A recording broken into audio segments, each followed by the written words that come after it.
movement, I would tell them that they should now rescind their act.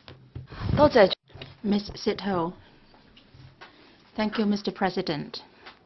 Mrs. Starry Lee said that the U.S. government was behind the Occupy Central movement in Hong Kong, and she quoted the example of the Occupy Wall Street for comparison. And did you know that the Occupy Wall Street movement was suppressed by the U.S. government, and there were court cases asked whether the government to court asking for compensation of those injured within the movement?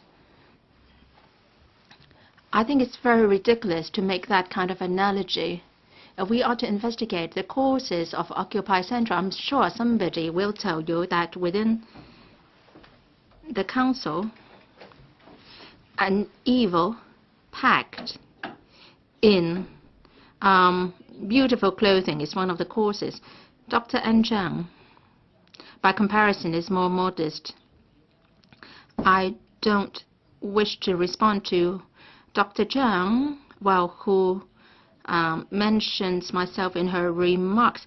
Dr. Zhang spoke in a very strange manner, and her body gestures were also very peculiar. So much so that it sort of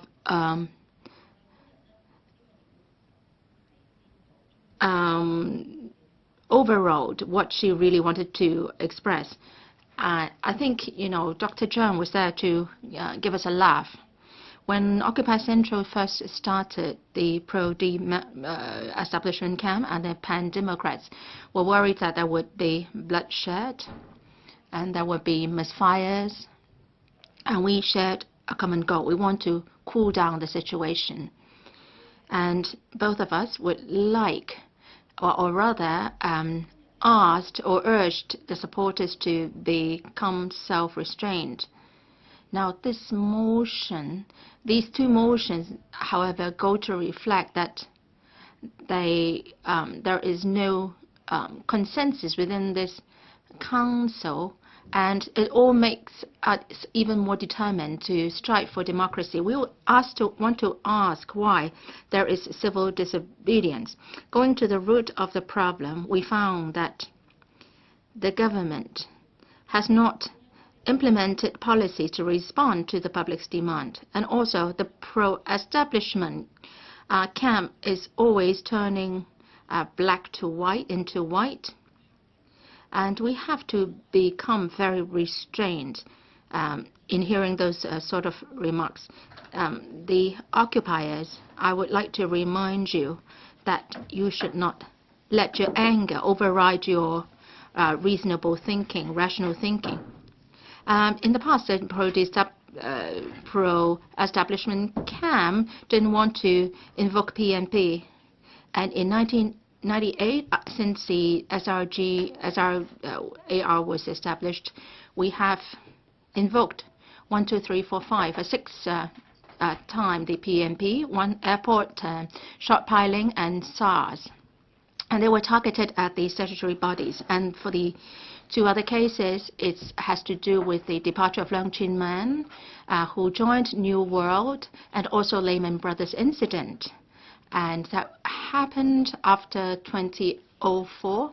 And actually, before the elections, the pro-establishment camp members in some election forums were forced to agree to invoking the PNP. So that was invoked in 2008. And the last time that we exercised PNP or invoked PNP has to do with Leung Chun-ying's failure to declare his interest in the West Kowloon design competition. At that time, he wasn't elected yet as the CE. So it seems that we were trying to make a bet, and exceptionally, we got the support from the pro-establishment camp to invoke PNP to do the investigation. Now, the recent select committee was an investigation into Timothy Tong, and at that time, we did it through petition and not invoking the PNP.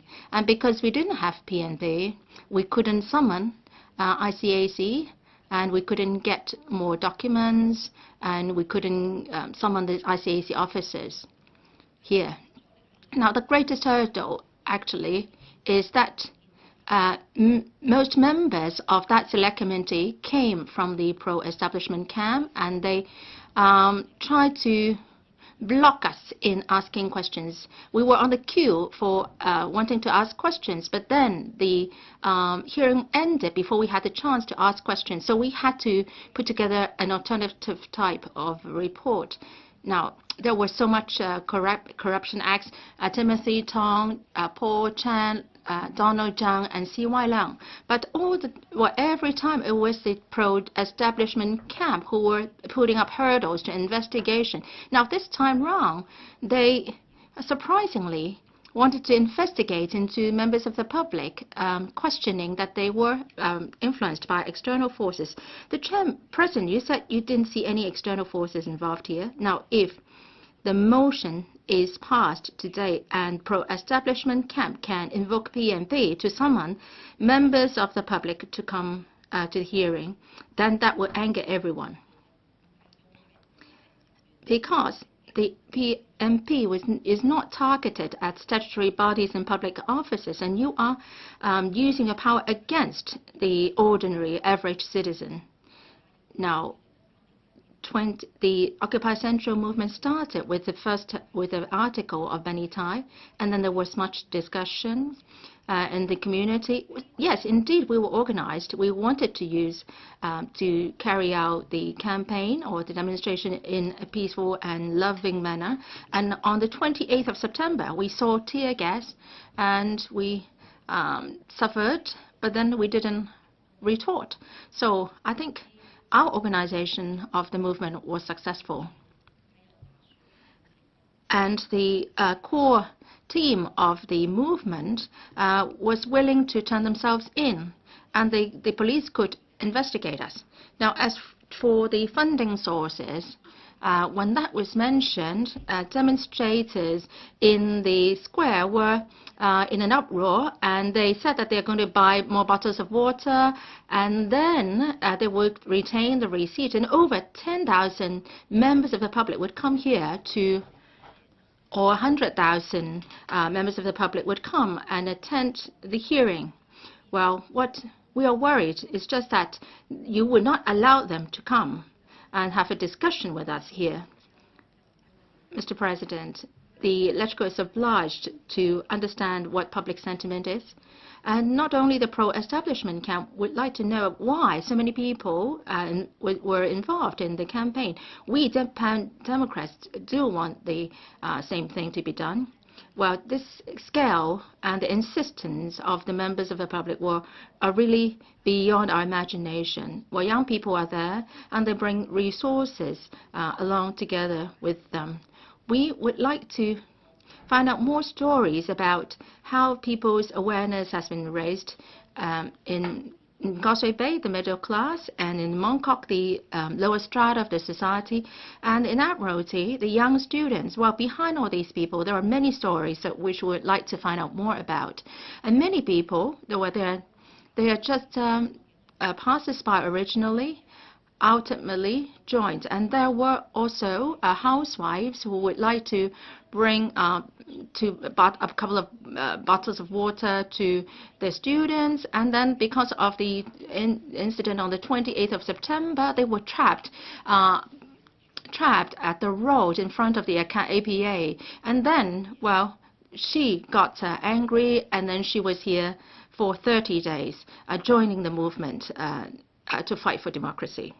So what happened in during the past month, many people had first-hand experience. You want to retain this oral history of this incident, and I welcome the LegCo spending money to try to capture all these down. Now, so at the House Committee, I counter-suggested that the CMAB should hold a public hearings, or at the Constitutional Affairs panel, I suggested that idea, so that we would hold a public hearing to ask members of the public to talk about their first-hand experience, how the police enforce the law, and how they turn from a person who's not politically, who is not very interested in politics, into one who is very enthusiastic about politics. This is a sort of grand history of Hong Kong. I think the LegCo can consider using public funds to record that history. What I'm suggesting is to ask people to come and tell their stories. And I'm not suggesting that we should invoke PMP and they are summoned here to tell their stories, or else they would be committing a criminal offense. If you do go along that route, then you are really bullying people. In South Africa, there is this apartheid policy, and after that policy ended, after Mandela came on board,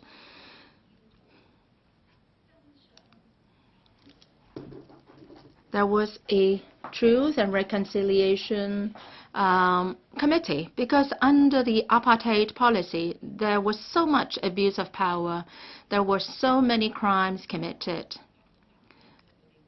and they couldn't come to real reconciliation. So they set up this committee, inviting the aggrieved people to come and retell their stories.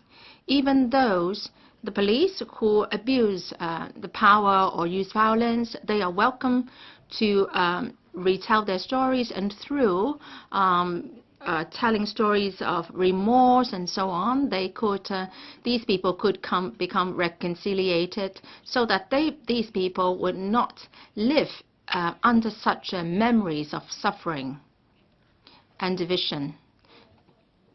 So such kind of apology and hearing, that can help comfort people. But then if we are using or invoking PMP and establish a select committee, that would only create even further conflicts and confrontations. So today, I am all against this proposal. Truth, seeking the truth and reconciliation, we should seek after, apart from striving for democracy. Within the police force, many officers are young people who would like to maintain order, law and order. Now, I've heard the story within a family when a police officer was using violence against a member, and one young man was had to have tears almost, streaming from his eyes, because he was originally committed to become a police officer. And then in the movement, people's commitment or aspiration to become a policeman has been tempered. And within the police force, there are those who are committed to maintaining law and order in Hong Kong. I don't know what the senior management of the police think. We don't know what C.Y. Leung thinks. How come that 87 rounds of tear gas were fired?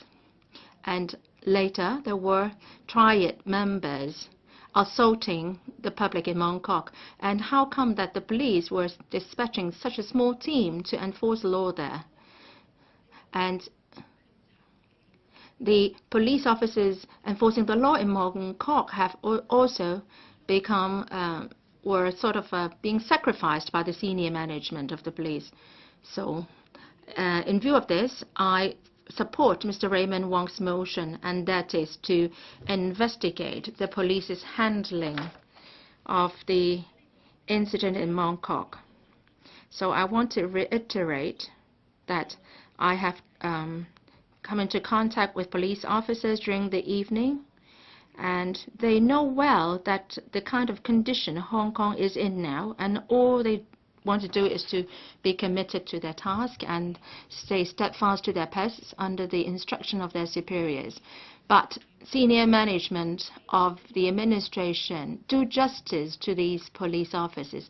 Don't use them as a tool for political oppression. And also within the LegCo, I hope that the pro-establishment camp will not abet the evil and would not become a tool to suppress the public, or else you will not be doing justice to Hong Kong people and your voters. Mr. Gary Chen. President,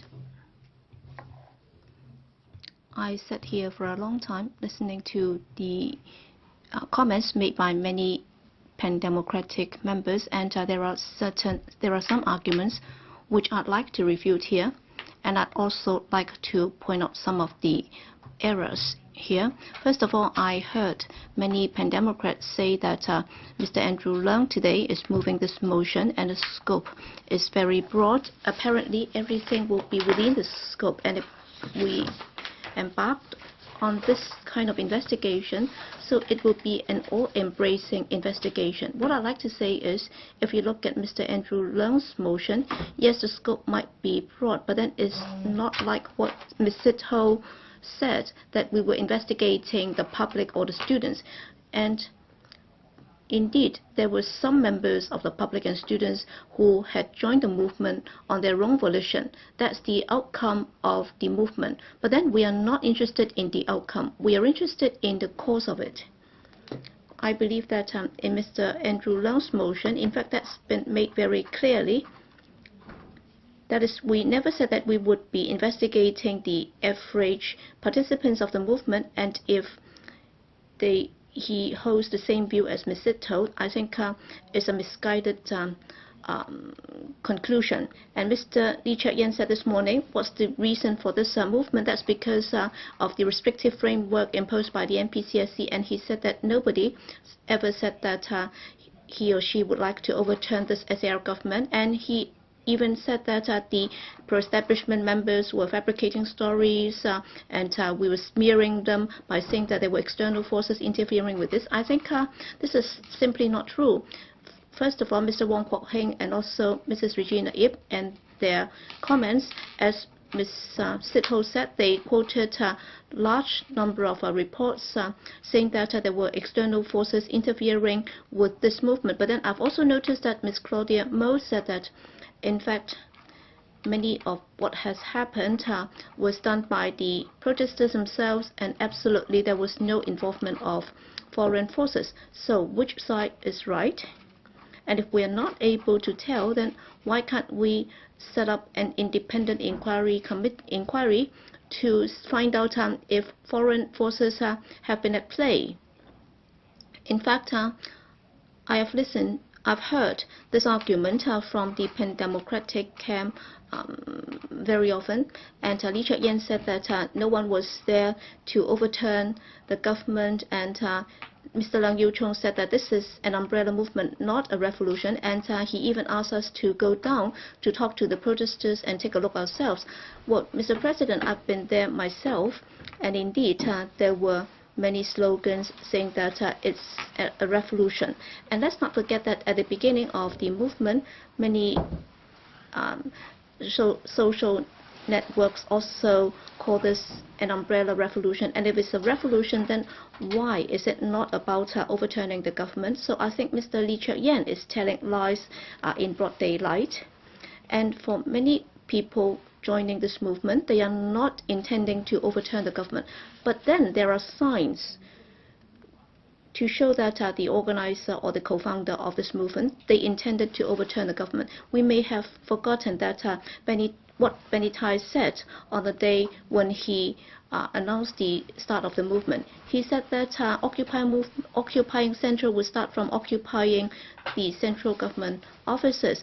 In other words, it's about occupying the government. It's not just about fighting for democracy. And as we all remember, a few days into the movement, the three co-founders also openly call upon the public to call for the CE to step down, and they also besieged the CGO, paralyzing the operation of the central government offices. So from many signs, we can see that the co-founder or the organizer of the movement, they had done so in an organized manner, and they were there to overturn the government. So it's not us cooking up the stories. And they also said that we are adopting a scaremongering tactic. I think it's they who are adopting this scaremongering tactic, because Mr. Leung Yiu-chung just said that we were like FBIs and we were actually oppressing the public. I do not see any evidence to suggest that. Mr. Gary Fan also talked about a secret agent of the government, and he also referred to Nazi Germany. So is he scaremongering? And Ronnie Tong said that Article 27 of the Basic Law give us the right to assembly, and he said that the right to assembly, of course, would mean that there would have to be funds and also organization, and there is no need to inquire into it. And if this is a normal assembly, then of course I would not have asked for a thorough investigation. But then if you look at the Occupy Central movement, there have been reports, and they have said that there were a lot of funds from unknown sources, and some of them have gone to political parties, some have gone to the pockets of council members, and they have pocketed it first. And of course, I don't want to use the PNP, or I would not be doing this. Well, as Sid Ho put it, what people would just send out a bowl of sweet soup and a bottle of water, and then we try to investigate into this. We are actually looking at funds to the tune of several $100,000 or millions of dollars. Well, these would not have come from donations from ordinary members of the public. And what has this got to do with the overall movement? Well, we are not sure, and we cannot just rely on press reports to find out. That's why we have to inquire into it. Pan-Democrats have often asked us to go down and take a look so that we would understand firsthand as to what the protesters think. Well, I'd like to say that I've been watching closely what's happening, including the slogans and the banners. I've been watching them very closely, and just now, Mr. Candice Chan also used a lot of emotional remarks to describe the movement. But what I'd like to say that this is not a place for emotions.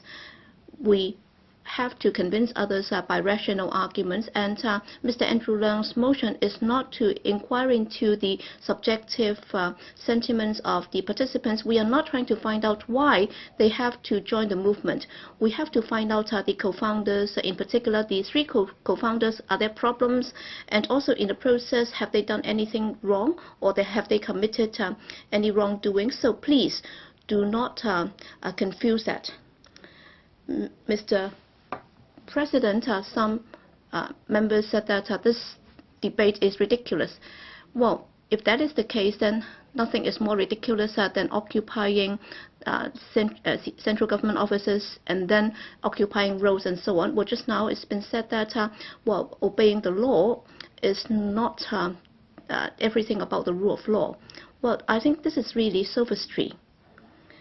Well, yes, obeying the law may not be everything about the rule of law, but then that is the fundamental thing, because law is about serving justice. But then if you contravene the law, definitely you will not be able to ensure that justice is served. And today we have also heard some members who try to incite students and members of the public to take to the streets. When compared to what Ms. Sit-ho just said, she said that she would like to see the incident resolved peacefully as soon as possible. I think she is contradicting herself, and that is not something that we have fabricated. In fact, just now, if you look at the remarks made by Pan-Democratic members just now, you can hear that. So do they have the sincerity in resolving this problem? Is that something that our lawmakers should be doing? Mr. President, we have now had this massive social movement, and if we do not get to the bottom of the incident, then we would not have done our job as lawmakers. We respect the right to know by the Hong Kong people, and we support the investigation. Mr. Lee Cheuk-yen said just now that this is an insult to the Hong Kong people. I think he's putting the cart before the horse. In fact, occupying Central has already caused tremendous damage to our economy. The retail sector, the transport sector, and the catering establishment have already lost their income for a whole month.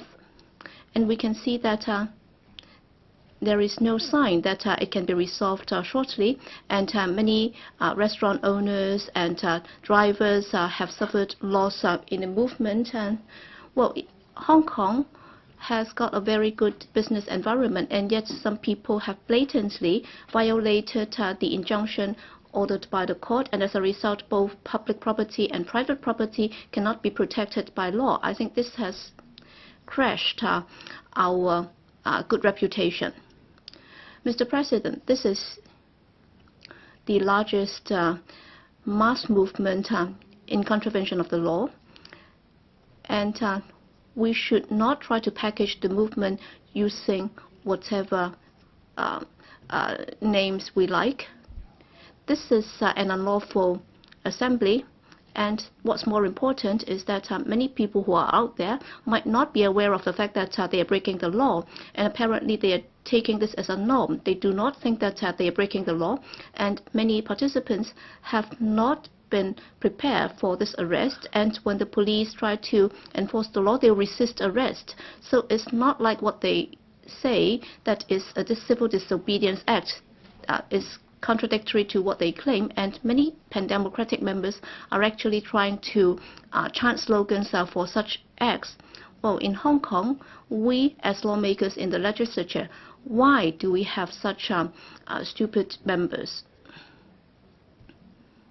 Finally, I'd like to quote from Martin Luther King, and I'd like to share this with those who support the movement. Martin Luther King said that there is no way that we can have peace unless and until everybody is aware of the fact that the end can not be separated from the means, because we are talking about the ultimate objective, and people will not be able to resort to evil means to achieve a beautiful end, because the means is the seed, and the end cannot be somewhat different. Mr. Leung-sing, President, two motions on PNP have to do with the so-called Occupy Central movement. Let me put forward 6 observations of mine. Number 1, we could see that this is a publicly recognized law-breaking event. It has taken place for a month. There is the tearing apart of society, there is social confrontation, and also a blow has been dealt to the rule of law. And the occupied areas are becoming chaotic. A minority of so-called academics and professors and other people who are claiming to be taking orders from God, that this is an age of resistance, they say. The Occupy movement has happened in Admiralty, Mong Kok, and Causeway Bay. You call it an Occupy movement of love and peace, but then quite some violence has resulted. And even the co-founders have admitted that nobody could now control anybody. And the nature of the movement is, of course, a law-breaking event. At the beginning of the Occupy movement, the Bar Association released a statement saying that large-scale and long-term occupation of roads and public places result in obstruction of traffic. Such conduct is potentially unlawful, and it cites overseas cases to say that civil disobedience is a philosophical, not a legal principle. And it is not a defense at any court of law. No matter how lofty the motives of the action, there could be no impact on court rulings, and the people who occupy places should respect the freedom of other people and must be prepared to take up legal liability. And on the 28th of October, the Bar Association again released a statement on Occupy Central, saying that there is the call for mass disobedience against the injunction orders made for Admiralty and Mong Kok. It is said that the Bar Association is dismayed, and if there will be deliberate defiance of a court order en masse, there will be a direct affront to the rule of law. It again says that open calls to the public to disobey a court order applicable to them would undoubtedly constitute an erosion of the rule of law. The Hong Kong BA issues two statements, and they point to facts, and they tell us that in fact the movement has gone out of control. Number two, this actually is quite an apathetic movement. First of all, you block the roads and then you occupy the roads. In fact, it is quite hegemonistic. Occupiers were even searching police cars, taking meals to police officers, and even ambulances were given access only after a search. And then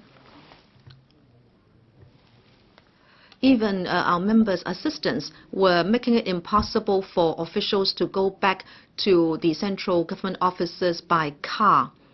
They obstruct the main roads, traffic is paralyzed, dozens of bus routes were suspended, and taxis have to take detours, and trams could only provide limited service, and there is congestion all over Hong Kong Island. Emergency vehicles were hampered, and people going to work and school are inconvenienced on a daily basis, and shops have their business affected. Some of them have even to wind up, and catering and other like banking industries have been affected one after another.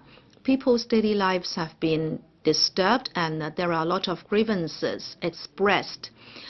Professors, the police, district councillors, etc. have been talking to the protesters and students that they should live in a peaceful way, telling them that they should return the roads to the public so the public can lead a normal life. And an old man over 80 knelt in front of a student to say that please give the roads back to the people. But then the protesters were unmoved. They have exhibited inhuman behavior. Number three, this is an illegal act smearing the police.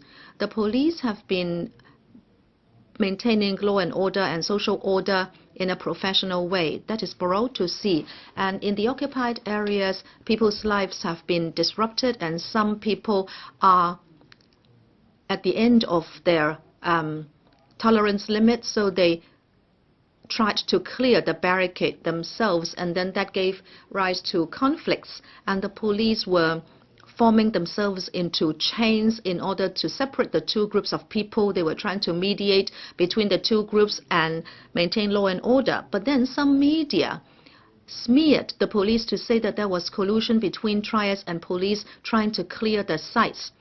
The intention is clear, that they want to deal a blow to the government. But then some of our members who claim righteousness are trying to follow up on the matter to say that in the council they would like to go to the root of the so-called collusion between triads and the police. But we all know the facts already. In Mong Kok, we could see they were putting up a brave act in that there were so many tents, and of course the anti-occupiers would like to clear all the tents. And in the end, some occupiers took away some banners and barricades and some tents. And some 6 double-deckers that were stranded were able to be driven away. But then there was still stark confrontation between the groups.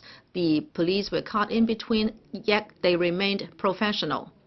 As for Long Wall Road and also the clearing of the site, some people actually started violent or thuggish behavior, and somebody was actually pouring what was suspected to be urine on the police, and there was resistance of arrest, and therefore that gave rise to the inappropriate use of force by 7 policemen. And somebody again used that to smear the entire police force. And the troublemakers who provoked the police were called heroes, and some members actually took the chance to attack the police. Really, this is some kind of eye-opener. Number 4. This is an illegal act involving the conflict of interest. In the Occupy movement, the so-called pan-democratic members had support both openly and behind the scenes. They actually were inciting the people, drumming up support on stage in the occupied areas. They disregarded the rule of law. They knew that they were breaking the law, but then they continued to do it. And also in the Legislative Council, using their status as legislators, they questioned the police, which were just enforcing the law, and they were attacking and smearing the police force. Some members, being members of the IPCC, before any investigation was made, had already judged the situation. This is a clear case of conflict of interest and conflict of roles. The entire purpose is to be anti-government and anti-establishment. Talking about interests, we saw on the internet some information exposed. Some members were saying that they should gather more information, but that was very clear already. There was the NED of the US and the CIA were involved in this movement. Mr. Jimmy Lai, the financier of the opposition party, was revealed to be contributing cash to the parties, and some members had actually been given money in order to take out election advertisements and also to support this Occupy Central movement. Some of them pocketed the donation, some refused to admit that they accepted the money. Well, if you work in a bank like me, you will know that if the cash is in your pocket, you wouldn't be able to tell whether you are just pocketing it for the moment or keeping it for yourself. And I think they have a seedy motive behind all this. Number 5, this is an illegal act that is using public money. Some pro-democratic members are saying the same things like protesters, and they are starting the so-called uncooperative movement in the council. They are blocking finance committee proceedings so that society cannot really function. Infrastructure, housing, and other projects are held up, and the costs will escalate. So this will have an impact on the spending of public money. And what is sacrificed is the welfare of the public. Shortly after the Occupy movement started, many of them lied on the streets. And yet some of the major players were able to come into the Legislative Council to spend the night with the help of members, assistants, and also the pro-democratic legislators, turning this council into an unlicensed guest house. They were using the heated water and other facilities, and in fact there were so many of them that they were not accommodated only on the 9th and 10th floors, but they were all over the place. The toilets were wet, and they were taking items without permission from the fridge, and in fact a condom had also been found. And in fact, LegCo has become the center of command for the illegal Occupy movement, and we are actually also paying a lot in terms of resources to the movement. Number 6, ever since the movement started, many retail and other businesses have been affected, and since the roads are blocked, there could not be a replenishment of stock, and logistics were all affected. If the roads are obstructed, then even business is obstructed. And we are now seeing the negative impact in September because of a blow dealt to the stock market. MPF income dropped by 3%, and hotel booking rate is dropping, and also even exhibitions have been affected, and we expect the economic growth to be reduced by 0.2%. This is a big figure considering the denominator. And the retail sector will have $110 million lost. There will be eventual negative growth. And it is said that in the end, $1,000 billion will be lost. And all this is going to deal a blow to Hong Kong's status as a trade center and an international financial center.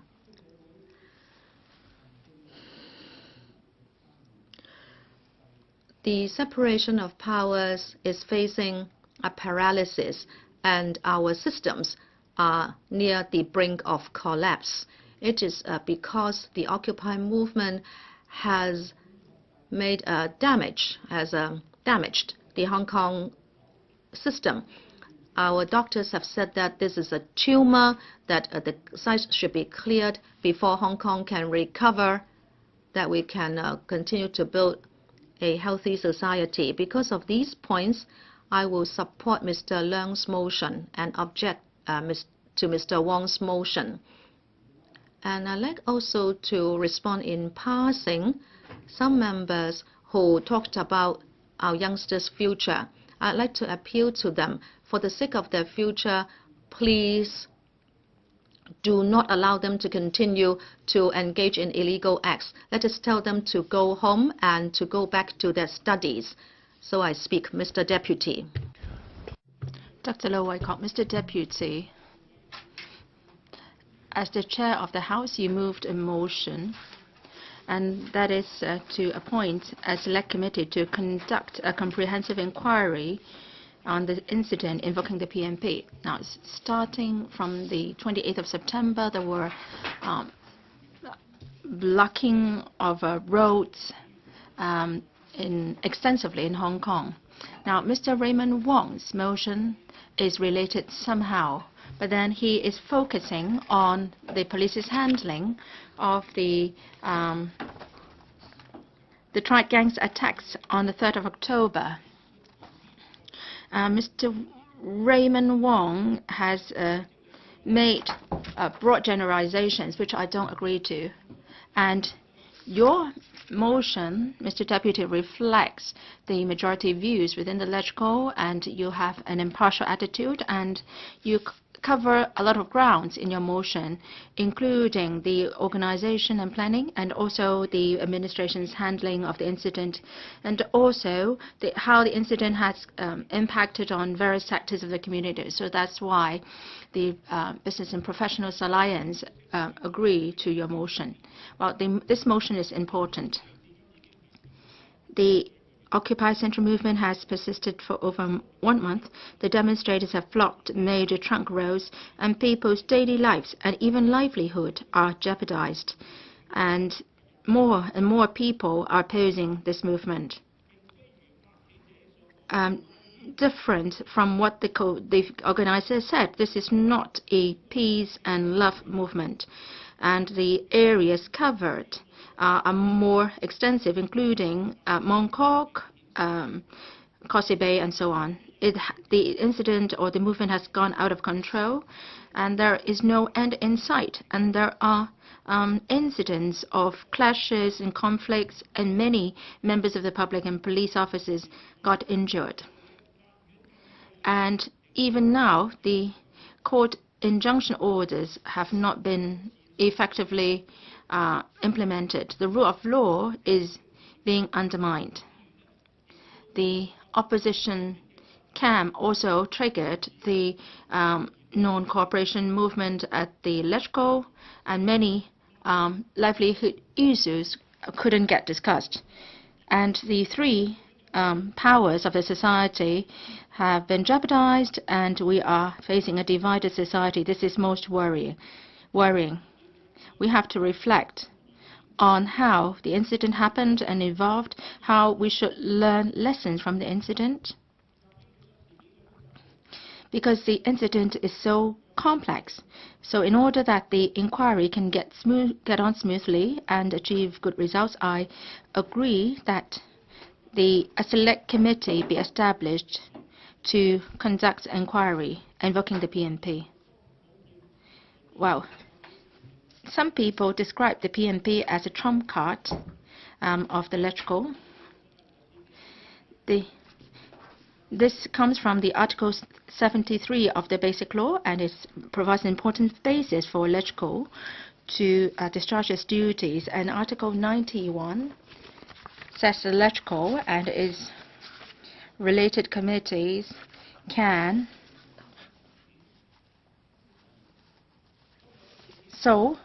to summon people to come up and provide witness. And if there is a need for us to find out the ins and outs of a certain incident, well, if in the case that we cannot carry out in-depth inquiry, we must invoke this so-called trump card to conduct an investigation.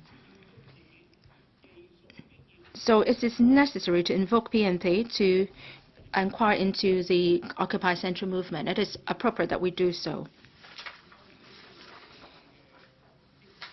There should be appropriate terms of reference for this select committee.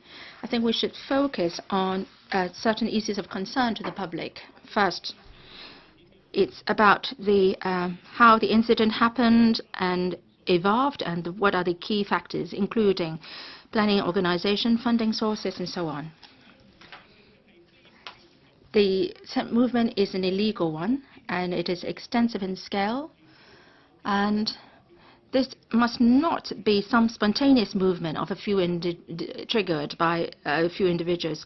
Now, consolidating the BBC and some overseas media reports, and actually the organizers of the Occupy Central movement started planning for the movement 2 years ago, and arranged for 1,000 people to go through drills of this movement. And they are resorting to a civil disobedience movement to challenge the SARG and central authorities. The organizers of the Occupy Central movement, in relation to how the movement will operate and where the resources will come from, have actually made a good plan in advance. Well, mass movement, well, it's easy to trigger mass movement, but then it's difficult to call a stop.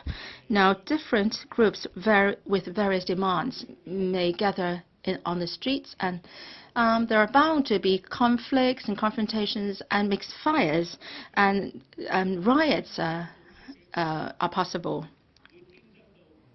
Well, I don't believe that the organizers will be so naive as to think that this is not going to happen. Well, on the front stage, they emphasize love and peace, but behind this scene, they are happy that the movement is undermining the rule of law and public order in Hong Kong. Now, the questions we are facing is that where does the money come from for this movement, long-standing movement, and where do the resources come from? Now, media reports have said that the organizers of the movement have got massive amounts of political donations for the movement, and include the Jimmy Lai from Next Media Group, and also from the National Endowment for Democracy in the U.S., NED. Some media reports yesterday also said that Benny Tai has also transferred amount of $1.45 million to the university from unknown sources, and that is used to trigger or to launch the Occupy Central movement. Well, are these amounts related to external forces? Well, there are so many questions unanswered. So through a public hearing and select committee, we can invite the people involved to explain, and that can help allay public suspicions and worries, and we can allow the evidence to speak the truth. Now, if there are rumors, then things can be clarified.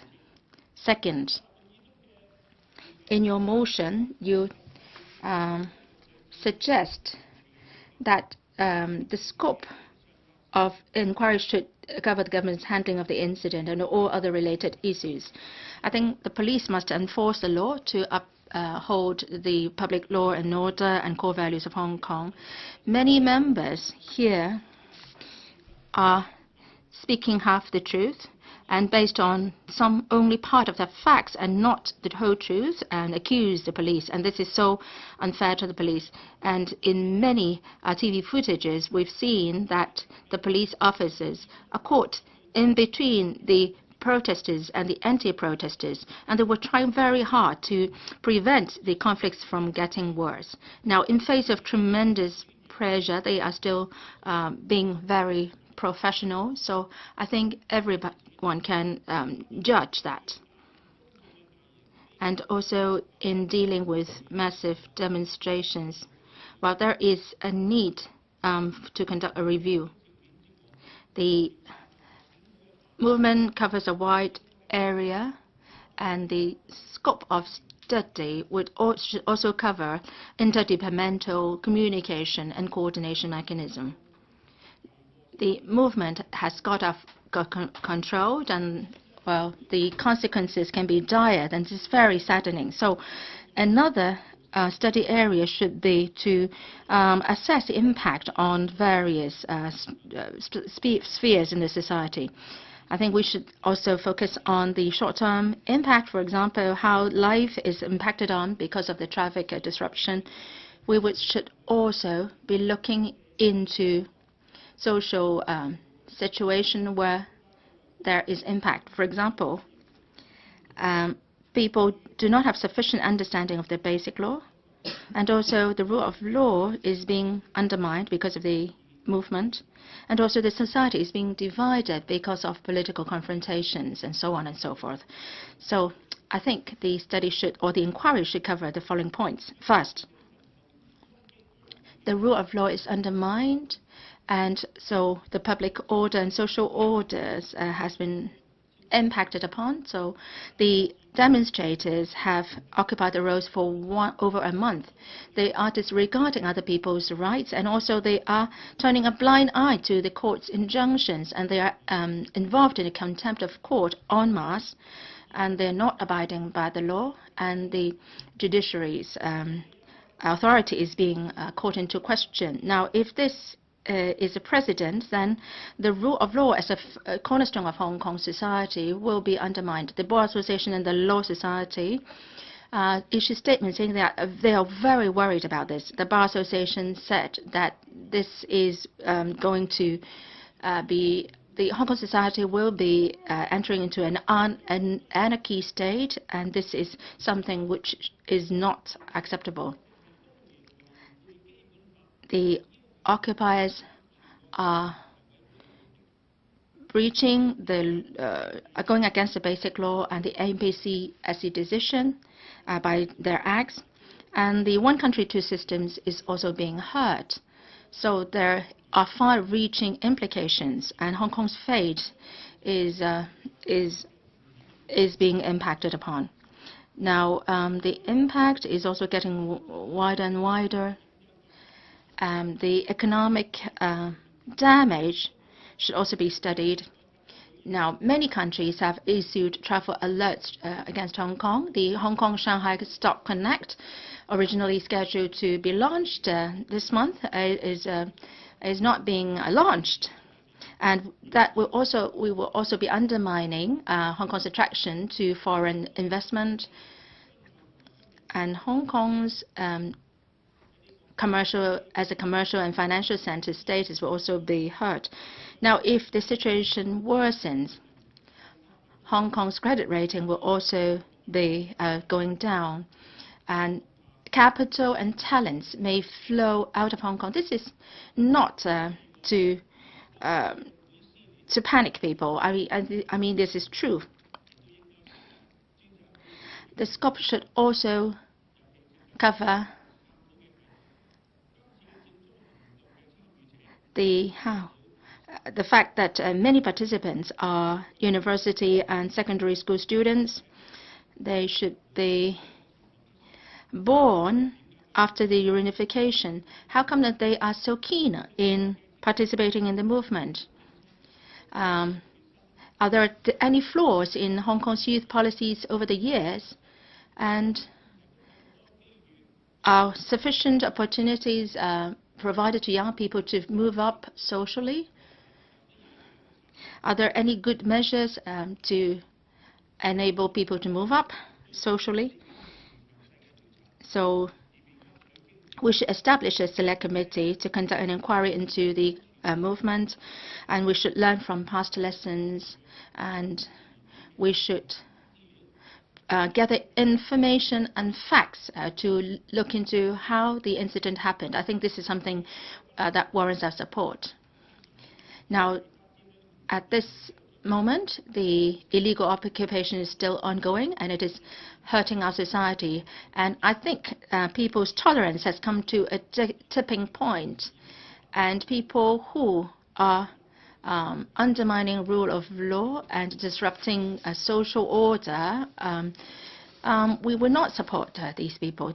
I think this is also thinking shared by many people, and the community bodies have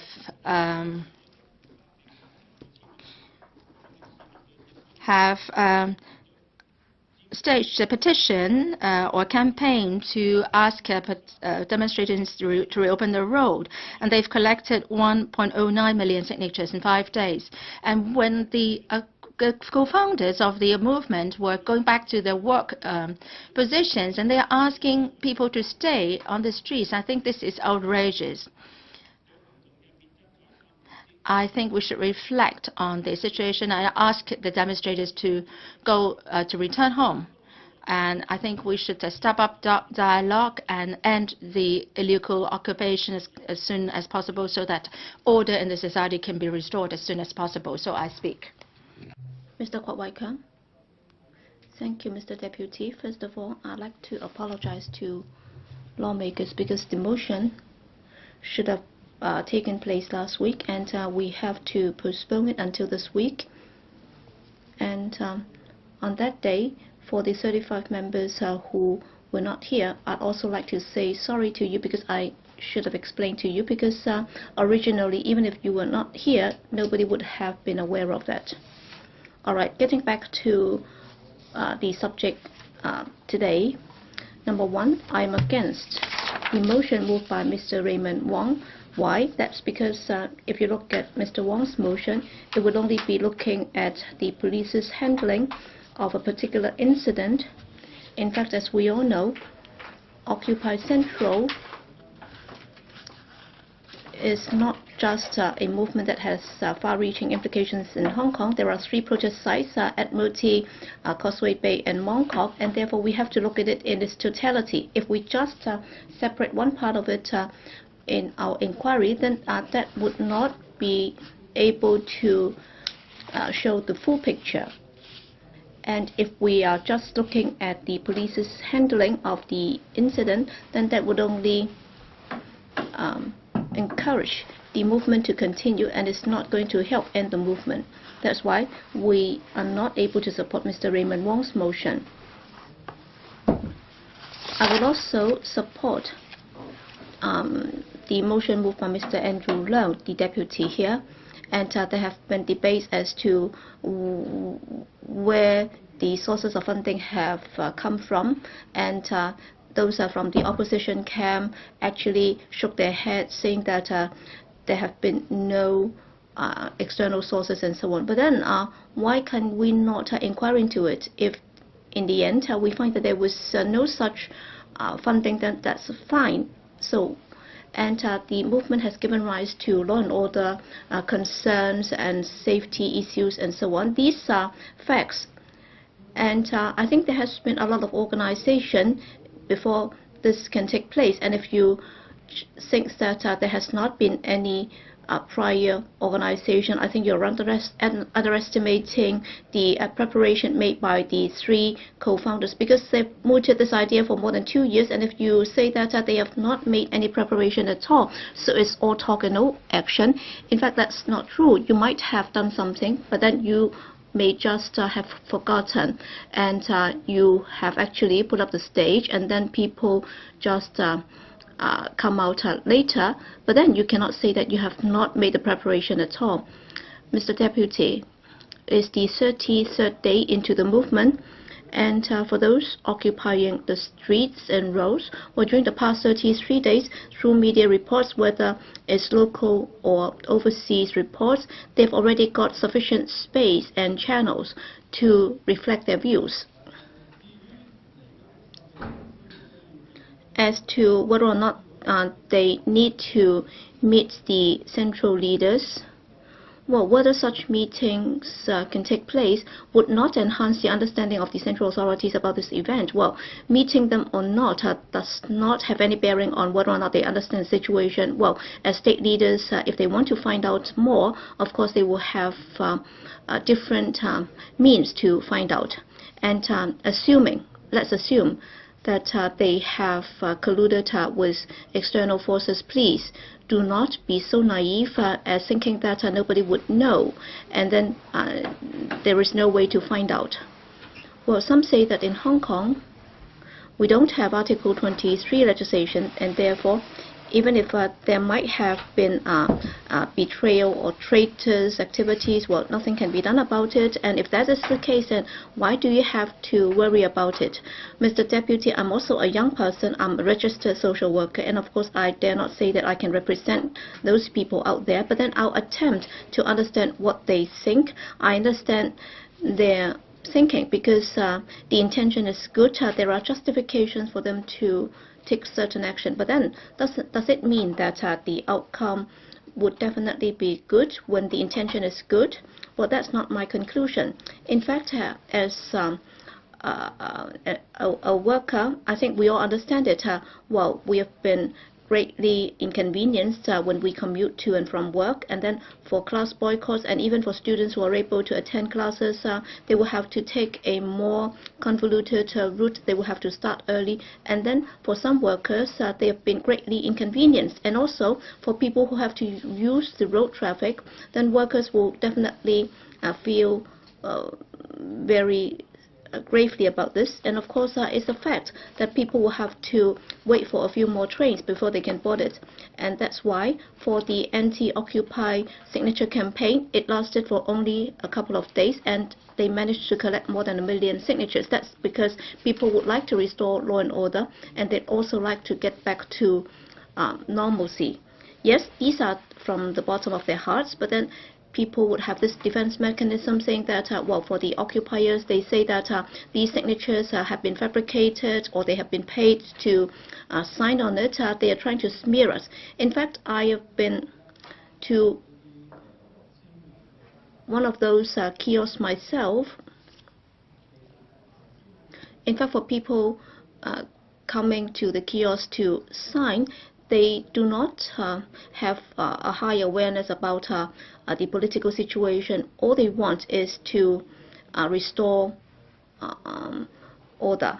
And I can see that there are very decent-looking young men and well-dressed ladies, and also construction workers and so on. Yes? I'd like to invoke Rule 17.2 to call for a quorum count, says Mr. Leung. Thank you for giving me a breathing space.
Wai-keung 議員。 Mr. Wai-keung. Thank you, Mr. Deputy. Well, just now I was saying that during the first 3 days of the signature campaign, well, they managed to collect more than 1 million signatures, and there were upstream workers and also frontline and grassroots workers. And next, I'd like to tell a story, because I remember when I was small, so some 25 years ago, I was still a primary school student, and I came from a poor family, and we didn't have a lot of means, and I asked my parents to take us out to have fun, and then my dad promised that well, on Sunday he would be taking me and my elder brother to our primary school so that we can have a football game. So we were playing with plastic soccer, and I can still remember vividly, while we were playing, well, there was a bad guy coming along, and he asked my dad for money. I don't know whether or not it's extortion, all right. He didn't show a knife, but then that was the only occasion when I and my elder brother went back to the primary school to play football. We had never done it before, and afterwards we did not do it again. And my mom was pretty mad because the whole month's pay was taken away, and she questioned why that had happened, and she said that never again would we be allowed to play there again.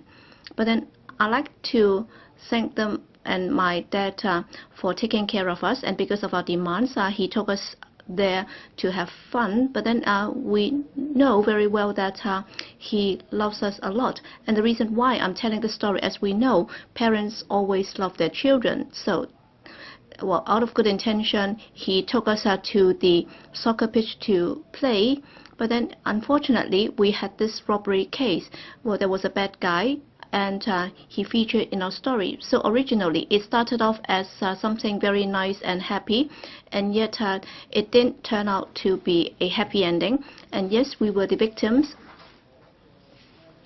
And then during that month we did not have good fortune, because the money was snatched from us. So it's very similar to what is happening now in the Occupy Central movement. We all know that we love Hong Kong. We have expectation on Hong Kong. We have done this out of good intention. But then if you look at the incident, is taking place in a community, and it's difficult to prevent some bad guys from coming in and causing or stirring up trouble in the city, and the nature of these incidents could change, and that could also lead to a bad outcome, and the consequence has to be borne by everyone. For example, there might have been some chaotic situation causing social turmoil, and we are all concerned about the safety of the protesters, and at the same time, for the ordinary members of the public, their life and the workers' day-to-day work might be affected. So this has happened. So we have to understand more about this incident. It might not have been what we had wanted, but then when these happen, we have to face up to them squarely. We have to deal with it more positively. We must try to end it as soon as possible. That's the message that I'd like to bring out. At the same time, I also hope that the young people, well, while you're at school, yes, you'll be able to study many theories and philosophies, but then when you join the workforce, you have to put them into action to find out which are executable, which are not, which are just Plato's theories, which are not pragmatic. So you will have to get real life experience before you'll be able to tell whether or not those theories can be translated into action or put into practice. So it doesn't mean that certain ideologies have to be applied before our community can become healthy. There are many issues to be resolved. For example, in this council, well, we have said that the Finance Committee has already got a some 18 items that are outstanding. So we should not be looking at one issue. The entire community has different needs and aspirations. And if we try to resort to non-cooperation in order to paralyze the operation of the government just because we want to achieve a particular political objective, it might be counterproductive. It might backfire, and therefore we hope that those in the opposition camp will do it before it's too late, so that they would not proceed with this non-cooperation campaign. It's like what we say in the signature campaign. Not everyone has done so because of some political conviction. They just want Hong Kong to move forward. Also, I'd like to respond to some points made by Ronnie Tong, Claudia Mo, and others. Is about the right to assembly. In fact, the matter is very clear. The Occupy movement has lasted for 33 days, and if you say that there is no freedom of assembly, that's not true. And if you say that there is no freedom of speech, that's not right, because they have been broadcasting their aspirations and demands. What I'd like to say is that the right to assembly should also be exercised with respect to the existing institution and legal system. Number one, you have to apply for approval, and number two, it should not be overnight, because, well, for the right to assembly is not the right to camping.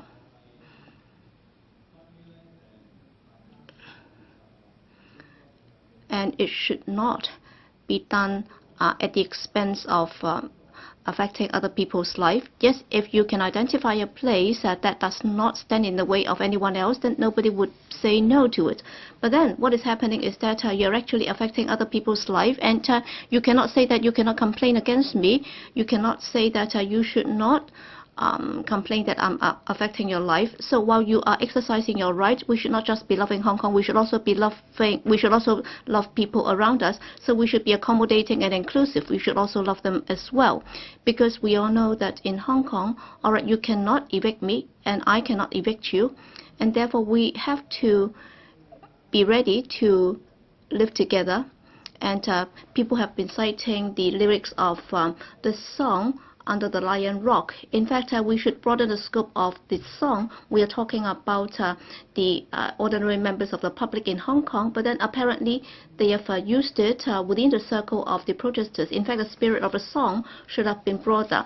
We are referring to the entire community of Hong Kong. We should share this common objective in developing Hong Kong. Yes, there might be divergent opinions, yet we should work hand in hand to overcome these difficulties. Because under the Lion Rock, we should not just have one voice. So I hope that we can all be rational and cool-headed, so that we can end this as soon as possible, so that we can restore a peaceful community to all of us, and then the roads can be returned to the public, so that our workers will find it easier to go back to work. Thank you. Mr. Christopher Chung, Mr. Deputy, last week at the House Committee, I said this to you, that you should give detailed consideration to the motion. It is a trump card. It is not to deal with the citizens, but those politicians who are breaking the law. Mr. Deputy, the illegal Occupy movement has been disturbing the community for a month, and we see more and more intervention by foreign forces.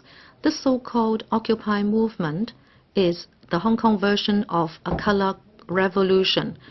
The objective is that through these Hong Kong agents to snatch sovereignty for Hong Kong itself, and so Hong Kong can become the bridgehead to overthrow the PRC. Well, if you have done this, you cannot deny it. The pro-democracy camp has denied intervention by foreign forces, but there are many signs, many happenings that are telling us that this Occupy movement is a color revolution. On the 24th of October at the Carter Center, Jimmy Carter said this, that the Hong Kong issue is such that the U.S. should respect the sovereignty of China. So Jimmy Carter has said that, in essence, the U.S. has a role to play in organizing this color revolution. Color revolution started in the 90s of the last century.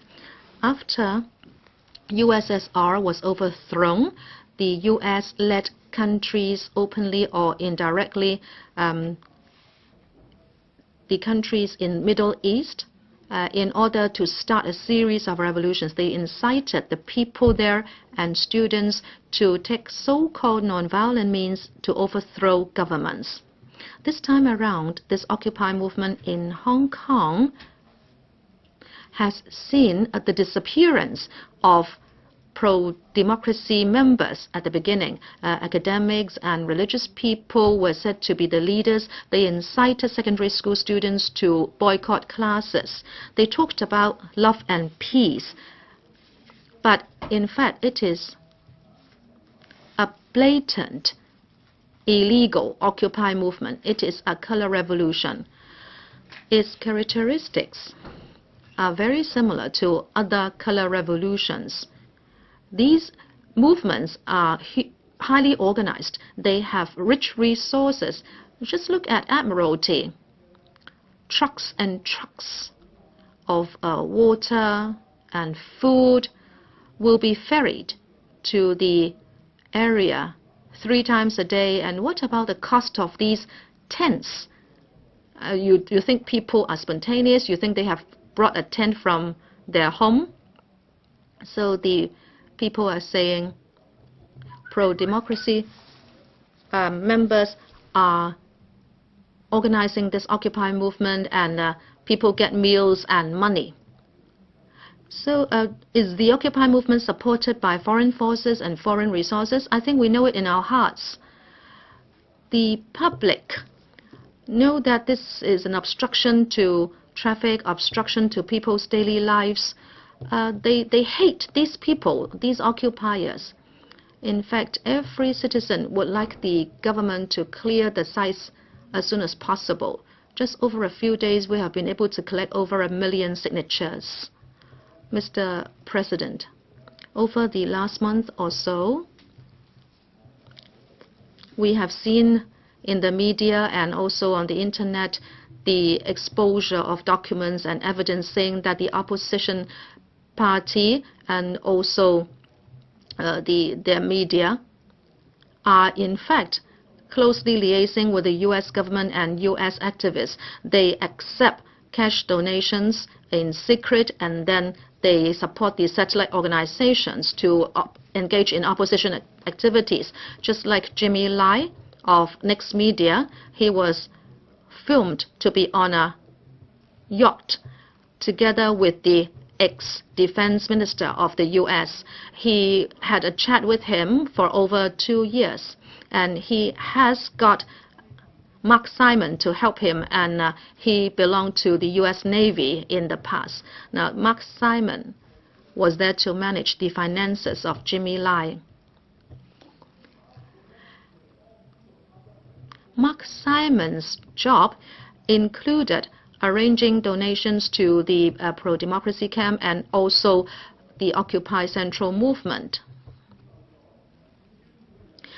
The people who accepted donations from Jimmy Lai never declared the acceptance of the donations. That goes to show that such donations are illegal. And the opposition party leaders always meet with overseas consuls, and also they go overseas to report on the Hong Kong situation. And through NGOs, just like NED, NEI, and also some academic organizations set up in tertiary universities, they would provide money to human rights organizations and other NGOs in Hong Kong in order to help them organize anti-government activities. Recently, it was revealed that the one of the three co-founders of Occupy, Benny Tai, donated $1.45 million to the various faculties of Hong Kong U anonymously, especially the POP headed by Mr. Robert Chung, so as to support the referendum on the 22nd of June. It was about the identity of Hong Kong people. And then it was said that the 1.45 million originated from another co-founder, Pastor Chu Yu-ming. I think this amounts to money laundering. But Mr. President, where do you think a pastor can get so much money? You know where the money comes from? Well, God knows.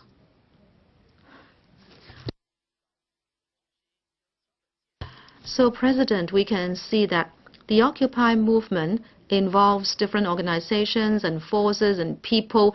They have come together to be anti-China. So the trump card should be used. And we can use the trump card against these traitors. Because of the intervention of foreign forces, Hong Kong is in a chaotic situation.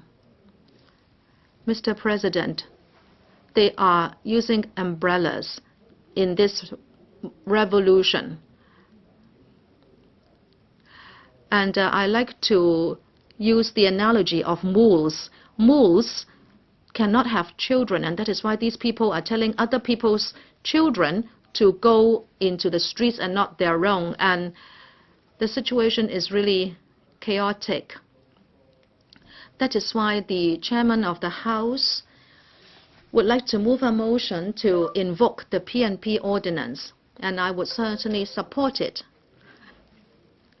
We hope that through the investigation, we can return truth to the public and to prevent another Occupy movement. Thank you. Mr. Leung-sing.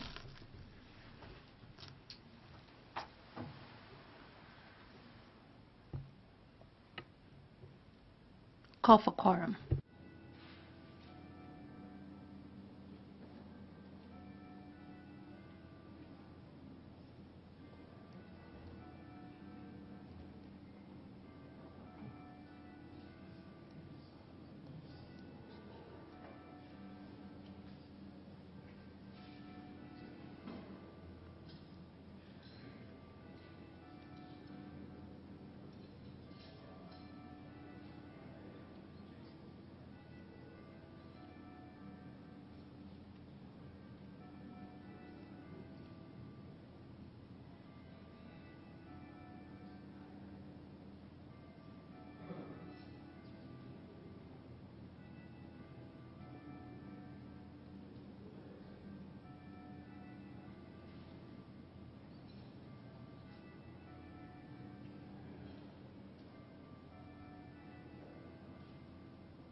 Dr. Elizabeth Quat,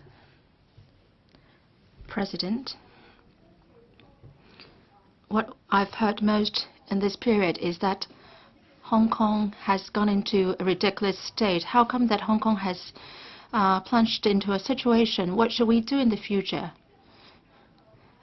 What is ridiculous is that the legal professors and politicians will teach people to break the law to go for democracy, and they can disregard court injunctions, and they should not be condemned for blocking the roads and so on. And the police officers are there to uphold the law and enforce the law, and they are being scolded day by day. So we are fighting for democracy, so there should be a majority rule. But how come that the occupiers don't go or follow the wishes of the majority of people? Why do we have to sacrifice Hong Kong's stability to exchange for what the students call an ideal tomorrow or future? What is most ridiculous is Mr. Raymond Wong's motion. When he made his remarks, Mr. Wong said clearly, and that was reported by the media, he has actively participated in the occupation since 28th of September in Mong Kok and Admiralty, and he had the chance of being arrested. But then his motion was to investigate into the police handling of the incident. So the perpetrator is suggesting that the police, the law enforcement body, should be investigated into. Now, other people are facing the same ridiculous situation. Then they are opposing a comprehensive study or inquiry into the incident. The pan-democrats, shouldn't they not take part in the debate, or else they will be accused of practicing double standards? Now, what's most ridiculous is that Mr. Benny Tai, Professor Benny Tai, and also Alex Chow said that they would turn themselves in after the movement is over, and that they are being accountable to the rule of law, and they are not breaking the law, a rule of law. They are really trying to display the spirit of the rule of law. Well, if this logic stands, does it mean that a murderer can turn himself in, and after he kills a person, and then he can manifest the rule of law? So does it mean that one can pursue his ideal and then puts himself above the law? I think the pan-democrats have a very strange logic today. Now, the Occupy Central movement is a major incident, and they are just supporting the Raymond Wong's motion of inquiring into the police handling of the Mong Kok incident on the 3rd of October. This is a very narrow scope. But then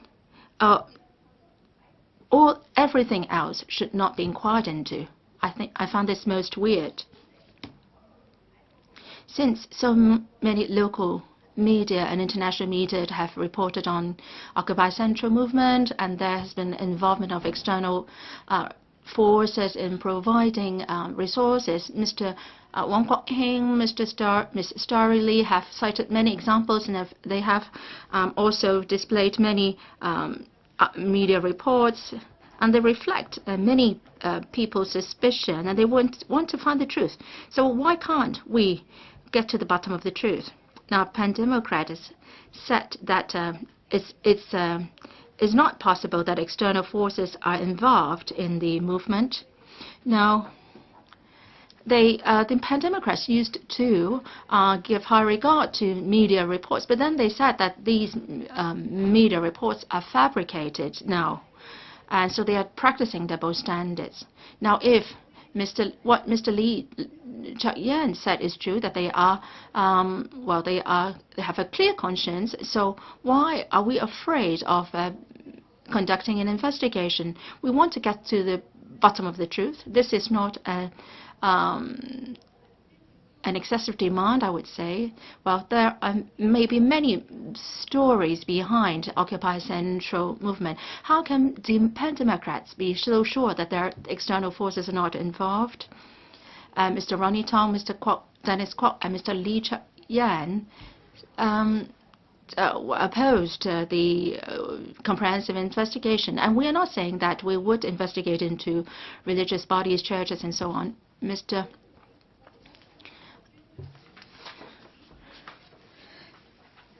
Andrew Leung's motion is very clear, is that we should appoint a select committee to conduct a comprehensive inquiry into the incident since 28th of September this year, including its organization and planning, funding sources, the public order and safety problems caused by the incident, the impacts in various aspects of Hong Kong, the government's handling of the incident, and all other related issues.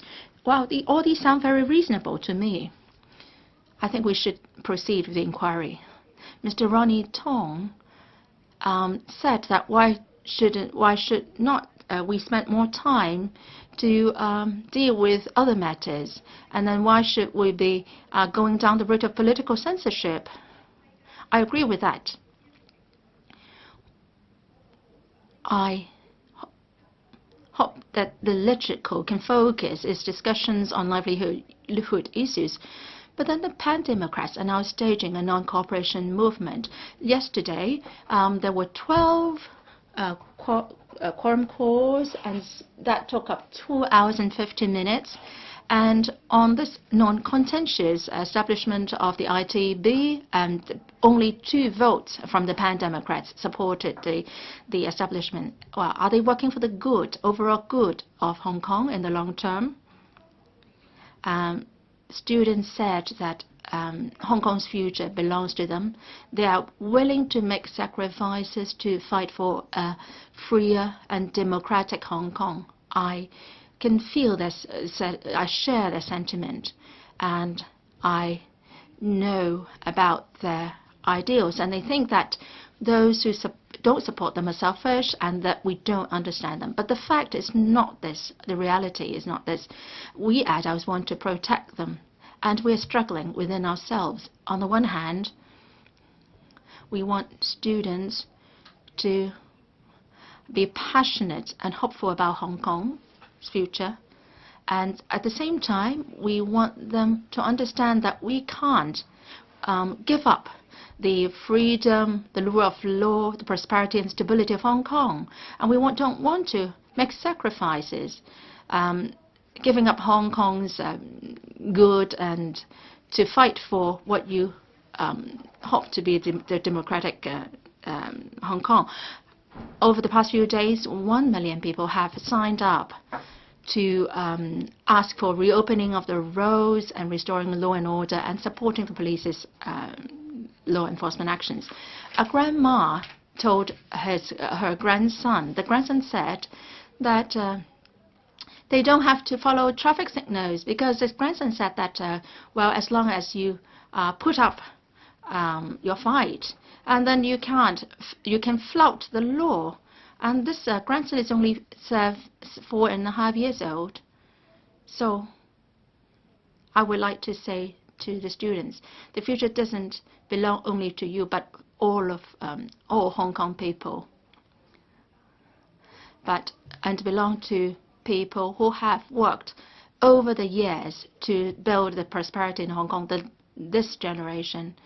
And we also, the Hong Kong society belongs to the young kids, and Hong Kong also belongs to China, the mainland, and we should be accountable or answerable to Hong Kong's development. President, when we had that, Benny Tai would go back to his workplace because he is, he can't put up with it anymore. Well, that makes us. That is so lovable. Now he triggered this movement, he launched this movement, and there is no end in sight, and the students are still sleeping on the street, and you want to return to your normal life. Now some people told me that they have to spend extra 1.5 hours to go to work, and 30 days, that amount to 48 hours.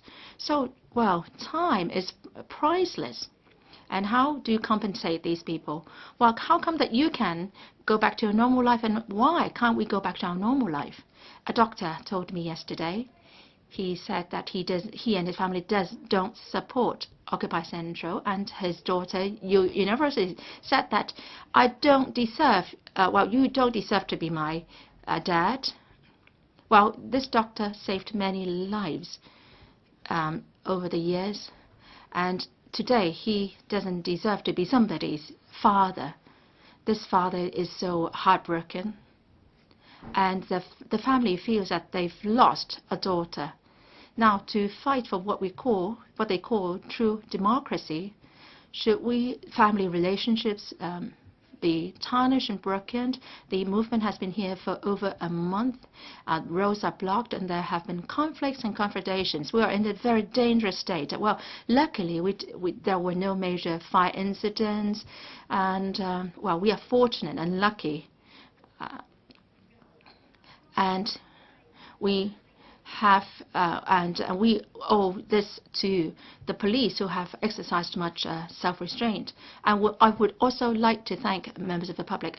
Yesterday, a 15-year-old teenager tried to use homemade explosives to blow up the police station, and fortunately he was stopped. And this,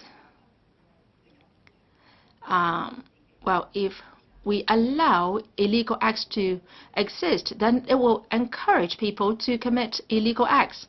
Now, if someone breaks a window, the glass of window, people may follow suit and do the same. Now, if the movement lasts longer, there will be more crimes. Well, you can imagine that if the 15-year-old teenager was not in the police station and he was in the occupied areas trying to detonate the explosives, well, the consequences can be very dire. So how should we clear the sites? We don't want to use violence or force to clear the sites. Well, this is not the time for us to insist on our own ways and means, and we must forge a consensus through democratic means, through dialogue, communication, and so on. The occupiers are using threatening tactics and saying that they will not give up, they will not withdraw. This is not good, and this is setting a bad example for us, and this does no good to the democratic development of Hong Kong. I hope the students would will not be turning a deaf ear to proper advice. They should genuinely listen to others, and they should take responsibility, and they should make rational and good decisions. President, I think it's time that we should give up the movement, give up our hatred, and it's time to reconcile with friends, restore order in the family. We should investigate into the incident.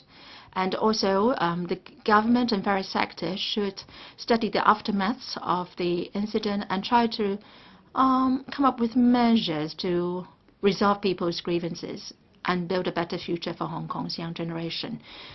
This is a difficult time for Hong Kong, and we must get united, and we must work for the good, generally work for the good of Hong Kong. Now, this motion on inquiring into the police handling of the incident on the 3rd of October will only deal a further blow to the police's morale and will not do any good to the incident. Well, many members of the public are very angry, and they have emotional problems. Some even can't go to sleep. Well, have insomnia. I hope that people will not get too angry, or else they will get into a chaotic state, and they easily commit mistakes because of that. Now, on the contrary, we should be more positive, say good words, do good deeds, and pass on the positive energy to others. Hong Kong is a very blessed place. This is our home. President, we should try to build a harmonious society, and if we work hand in hand, I'm sure that we can overtide all difficulties. So I speak, and I oppose Mr. Raymond Wong's motion and support Mr. Andrew Leung's motion. Mr. Albert Chan, President, after listening to Elizabeth's quote, it's really very scary. So it's like an executor saying that after execution, all right, for the residents or the people, they should not call for help, or they should not greet, they should not moan because this is the tone that they've adopted in governing Hong Kong. They have actually turned Hong Kong people into slaves, and when Hong Kong young people try to come out to express their views, you're telling them that you should not be involved in the struggle, you should be obedient, and you should just be lackeys. So this is the tone that the Hong Kong communists are adopting. Here, President, I'd like to make two appeals. One, whoever supports democracy, whoever supports the umbrella movement, please do not ask the students to go back to schools. Please do not advise these young people to give up on the umbrella movement. But many friends have given a lot of reasons because they are concerned that there might be suppression by force, and we might be back to the days of the Tiananmen Square. And the more you do not support the movement, the more you do not support the students, then there is a higher chance that they will resort to force to crack down on the movement. And if you tell the whole world that you are condemning the use of force and violence, and if you try to condemn the shameful acts done by the government, you will have to tell the world what is most unfair in Hong Kong. And if you are more courageous, then you should go down to the Umbrella Square. You should go to Mong Kok or even Causeway Bay. You should show your support for the young people, because any such move or any expression of concern would only add to the scare. And the biggest obstacle to fighting for democracy is scare and fear. And the more you fear, the farther away you'll be moving from democracy. Please speak on the two motions on invoking the powers and privileges ordinance. Please speak on the subject. Mr. President, precisely because of the fear, we have to inquire into the shameful acts of the police. I'd like to make a further appeal to the people not to ask the students to retreat. And another point is about the inquiry into this. Well, you've heard people say that Mong Kok is already on the verge of riot and is getting out of control. Please do not tell this, because this is not true. And very often when there are chaotic situations or scenes, it would only last for 10-20 minutes. Why have we had such scenes? That's because the triad and also those who call themselves people who love Hong Kong, they would go there to create the chaos. And they have been paid by the forces claiming to maintain stability. And if you've been to Mong Kok and if you stay overnight, yes, there might have been a lot of disturbance, and as a result you might not be able to sleep well. But then it's very far from being on the verge of a riot. And the more they say, they're actually acting as the mouthpiece for the government. So please do not become the mouthpiece of the government when you try to appeal for people to go home. Well, on the two motions, of course, I'll be staunchly against Mr. Andrew Leung's motion, but then deep down in my heart, I would really like it to be passed and carried, because for those who are in support of the umbrella movement, they can queue up and they get asked to attend the hearings, and then your hearing will not be completed in 3 years. So I really hope that you can carry this motion so that you can convene this public hearing, and you'll be able to listen to the support from the members of the public for this movement. It's not about Occupy. It's not about the Occupy movement. So if you ask them to come forward to tell you what is happening, then you will be able to understand it. Now I'll be explaining why I support this. In fact, if you look at a comment by Ma Wen, is very neutral, and he is a mainlander coming to Hong Kong, and he has settled in Hong Kong for some time. He understands the situation under communist rule, and he also understands the deep-rooted conflicts in Hong Kong. He has already pointed out one of the emphasis of the umbrella movement, that's the plutocrats have got hold of everything, and as a result the younger people do not have anything.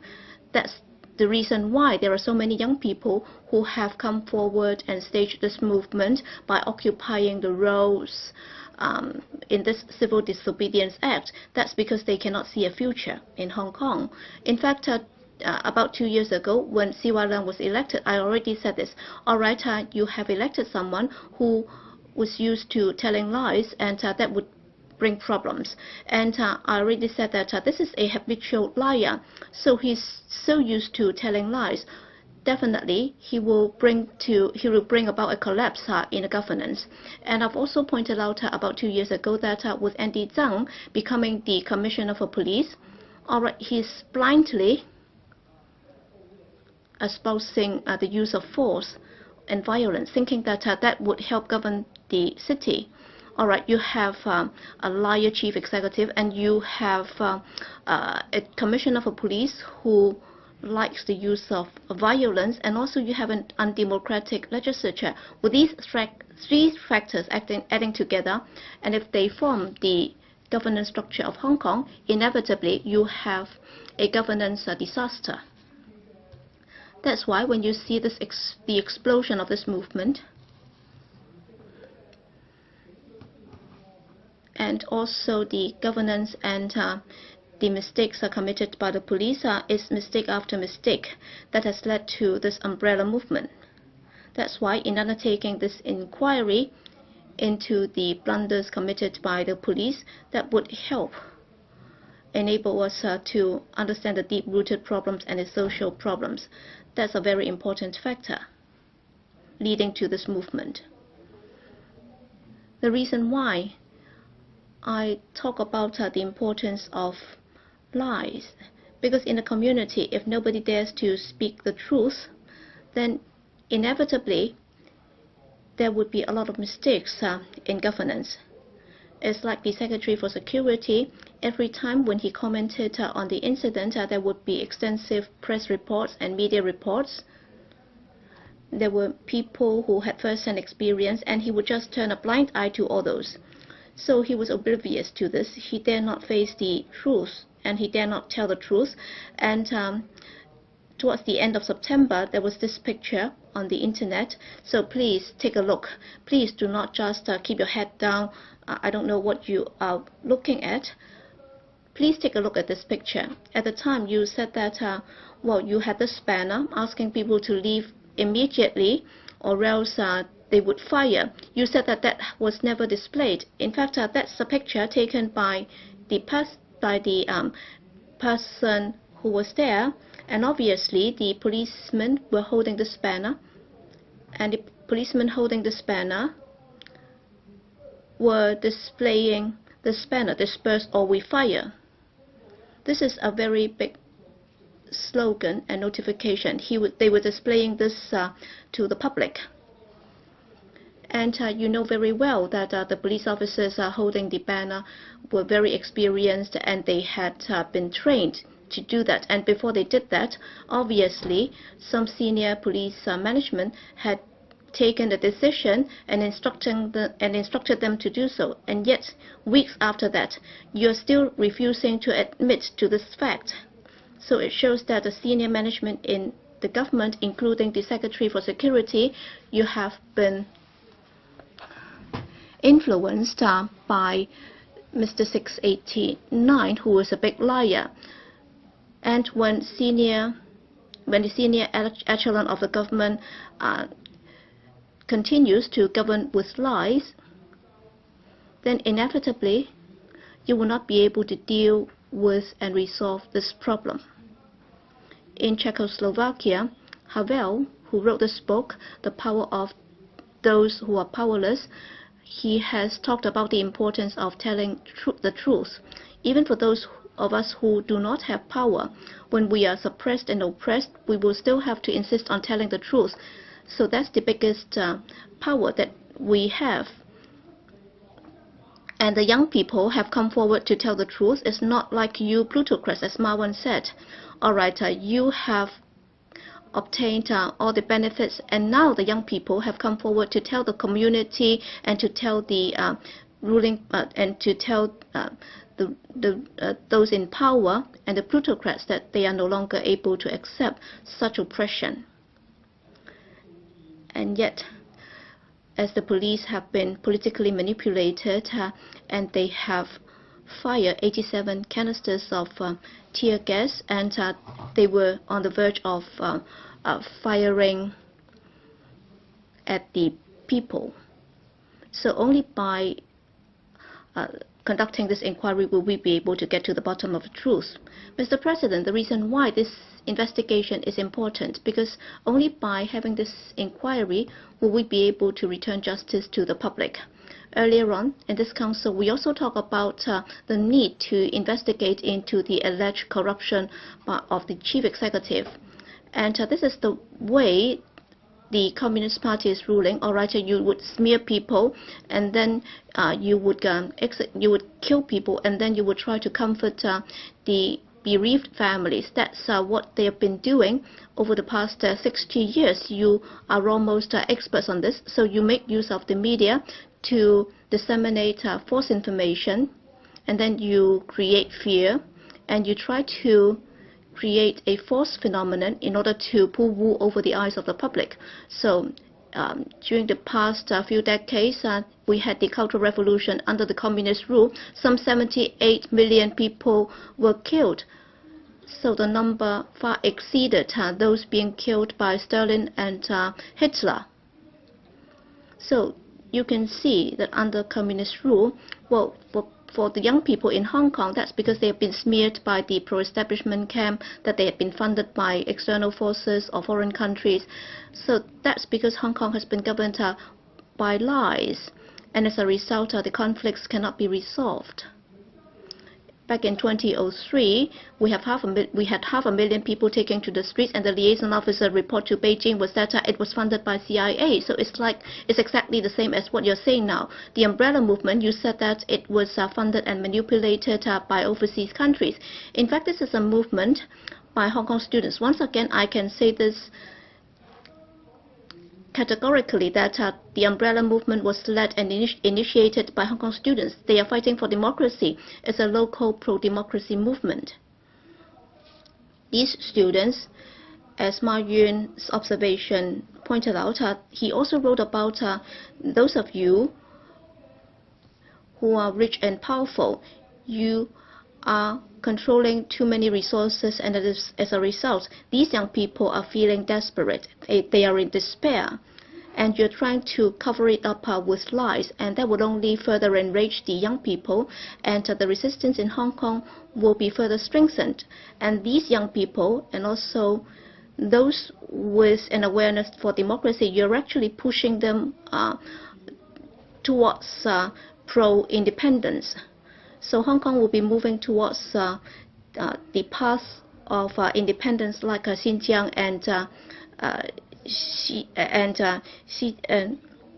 so please do not tell any further lies, because you would only be putting Hong Kong into a greater quagmire, and you would be causing more chaos in Hong Kong.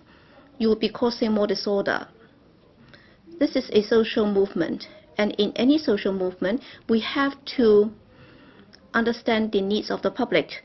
Well, the Communist Party is best at that. So you will have to deal with the conflicts, you will have to deal with the sentiments of the public, instead of trying to adopt a high-handed approach to suppress everything and to cheat the community and also those in power in order to achieve your own ends. Well, you're trying to maintain stability. That's because you will be able to make some profit out of it. You are there to serve your own motive and objective. Well, back in 1995, the police said in his recruitment exercise that they were trying to uphold the law and they were real men. But then over the years, we are giving people the impression that they behave as if they were candid and open, but then they try to beat people up in a dark corner. So you will have to conduct this investigation in order to do justice to the police, because during the past few weeks, during several conflicts and clashes, I could see that most police officers abide by the law, and only a very small percentage of them, less than 10% of them were mad and they committed those acts. That's why in conducting this inquiry, we are giving justice to the police and also to the community, and most importantly, be giving justice to the students. Dr. Fernando Zhang, President, I speak in opposition to Mr. Andrew Leung's motion to invoke the PNP Ordinance to investigate into the Occupy Central Movement, and I speak in support of Mr. Wong Yuk-man's motion on investigating into the police's handling of the triad gangs attacks on citizens rallying in Mong Kok on the 3rd of October 2014. Mr. President, the pro-establishment camp says incessantly that we would like to investigate into the Occupy Central Movement because there must be forces working behind the scenes. There must be a lot of organization, detailed organization and foreign forces buttressing the movement. I think they are naive, and in fact they are insulting all the participants of the movement. Number two, I'd like to point out that the most important role of this council under the separation of powers is to monitor the government or executive, especially when we do not have a truly democratic system. The council under separation of powers should act as an independent monitor of the executive so that this executive hegemonistic executive will not be able to do whatever it likes. But now the pro-establishment camp actually proposes that this council should be a council to monitor and judge the civic society. Look at this Occupy movement. We are talking about the people of Hong Kong, but we are faced with a huge setup, which is the government. It has everything. Even in the council here today, even the power to legislate is almost monopolized by the executive. The executive has to table laws before we have a chance to scrutinize them and approve them. If the executive refuses to act, we have to sit here without anything to do. Article 74 of the Basic Law ties our hands and feet vis-à-vis our legislative power. This is an unfair system, and yet you say you want to investigate into the civic society. We are talking about the powers that be on the one side, and the other side, we have people who have no powers in their hands. Where lies the responsibility? Why do you always stand on the side of the wall? We always side with the X. What is this movement about? I want real universal suffrage. That is a banner hung on the Lion Rock. You say people should pocket it first. In other words, you admit that it is not real universal suffrage. That is clear. According to the 2007 NPC-SC resolution, we should have universal suffrage in 2017 to return the CE, and then in 2020 there may be universal suffrage to return all members of the Legislative Council. If you deliver the promise, there wouldn't be the umbrella movement or the Occupy Central movement. This is because you have reneged on your promise. Well, it's all right. If you don't deliver, as the SALG, you should say, sorry, the people of Hong Kong. If the NPC will go back on its words, there is nothing we can do, but at least I will fight for it to the end on your behalf. Can you act in that spirit? I said last week that the entire Occupy movement and the blockade of roads, that has all been a result of compulsion on your part. I think nobody had ever imagined to blockade Admiralty. If you had not blocked all access to the assembly, if you had not announced or declared it as an illegal assembly, there wouldn't have been this blockade. People were forced onto the road, and then you launched the tear gas. If you had not launched the tear gas, there wouldn't be assemblies in Mong Kok and Causeway Bay. You were behind all this, and now you want to say you want to investigate into the civic society and the funding source and foreign forces. Oh, come on. Go and take a look. Why didn't you go and talk to the demonstrators? They are there day and night. Your officers are here. Why don't you take a stroll and then sit down and talk to them, and then you'll understand that somehow suddenly people would give you a bowl of soup. And my Kai Fongs, 2 women, would take a whole suitcase to deliver Chinese herbal tea to the demonstrators. You think they are supported by foreign forces? And then a lady from a nearby residential dwelling would come down and give rice dumplings to people in Rodney Street. Why would people be doing that? Do you think they do it for no reason? Are they supported by foreign forces? Talk to these people. Ask them where they come from. Have they come from foreign countries? Why are they delivering food to the assembly? Are they crazy? Are they having too much money and don't know how to spend it? Is it that they have left their business so they have all the time in their hands? No, these people are still in business. I talked to them. But yes, some of them are leaving the business behind for the moment to support the movement. There are numerous such people. Just pick a few and talk to them. And the students, they may not be making money, but they present themselves. They sacrifice their time to support the movement. You think they are supported by foreign forces? You think the pan-democrats are behind them? Oh, come on. It would be good if they don't chase us out of the assembly venue. You think we can control them? With just $1 million, we can operate such a movement? Come on. You have the national security system. You have the funding for maintaining stability. How much money are you spending day in, day out? And you talk about Benny Tai's $1 million donation. Please, that's peanuts to you, isn't it?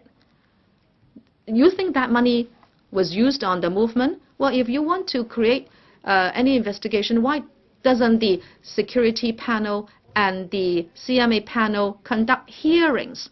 Get the public to come here and tell you why they are here to occupy the roads.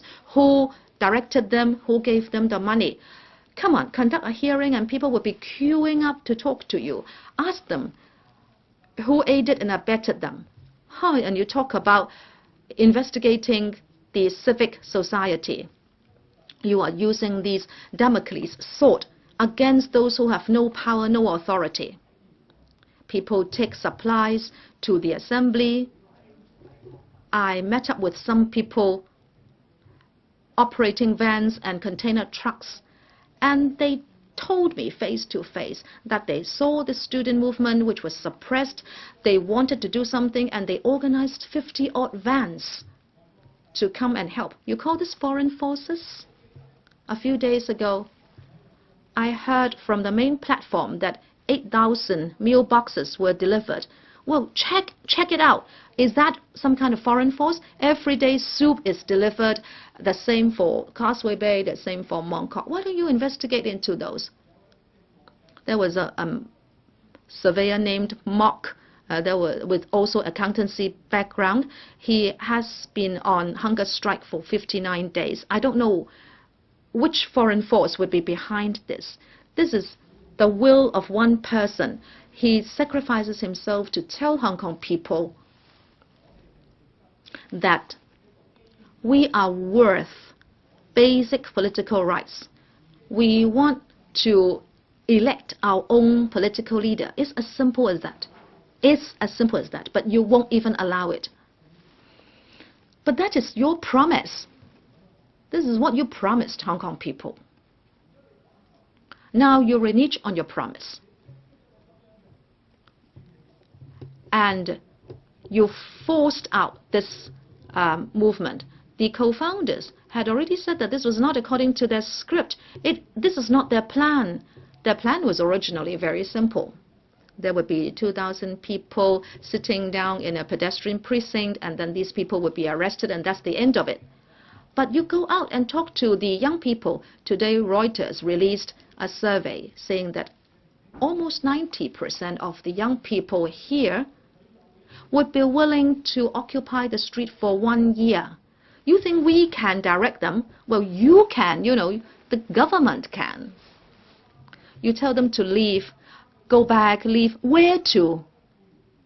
To a society with a big wealth gap, to an unjust system, to a society with collusion between government and business, to an order of slavery. This is what you are telling them to go back to. I met a student that I had not seen for years in Mong Kok, and then he came to the point almost immediately. He said, this is a very difficult movement, but we are talking about, on the one side, people want to continue to make a living. On the other side, people are talking about dignity. Their generation does not only want survival and subsistence. I don't know whether you have read psychology. Maslow has this pyramid of needs. You, the powers that be, you, the pro-establishment camp, you are seeking to reduce people to the lowest level of existence, and that is survival.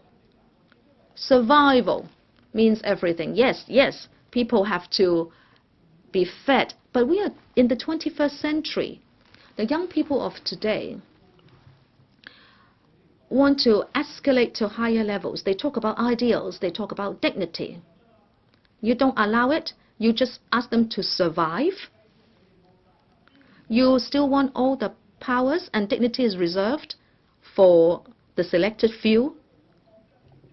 They are putting up this struggle. They are starting this movement, and you say you want to investigate into them. You continue with the suppression. On the 3rd of October, what happened? There are so many clips on the internet. They would pretend to arrest people and then only to release them. These were attackers who were clearly triads. I don't need to quote from news coverage, both locally and overseas. Read the stories. Why the police acted as bystanders? Why was there no reinforcement? Why do we say the police would always be impartial and professional? I don't want to target the police. As a matter of fact, the police has just been relegated into a pool of suppressing the people, and they have been made a substitute for a sensible policy. The important thing is Hong Kong people have stood up. Hong Kong people don't only talk about survival now. Our young people should be our pride. In New York Times, Joshua Wong wrote an article, and he said very clearly that we used to think that Hong Kong was a society which was interested only in money and interest. No, that is no longer the case. They no longer regard making money as the core value. You cannot cheat them anymore. They don't even fear pepper spray and tear gas. They don't even fear the triads. You go for batons, you go for triads. Get more triads and pro-government parties to attack them. Today, the movement is still peaceful. Thousands, tens of thousands of protesters have come out, and they have not even broken a glass bottle. In Mong Kok, jewelry shops and banks continue to operate. They say parents should not take children there, but there are many children in the occupied areas. Danger appears only when there are triads and pro-government parties, including blue ribbon wearers, appear, plus when there are policemen, then there may be danger. I hope the police will continue to maintain political neutrality and protect the life and limb of every citizen. Thank you. The meeting is adjourned until 9 a.m. tomorrow.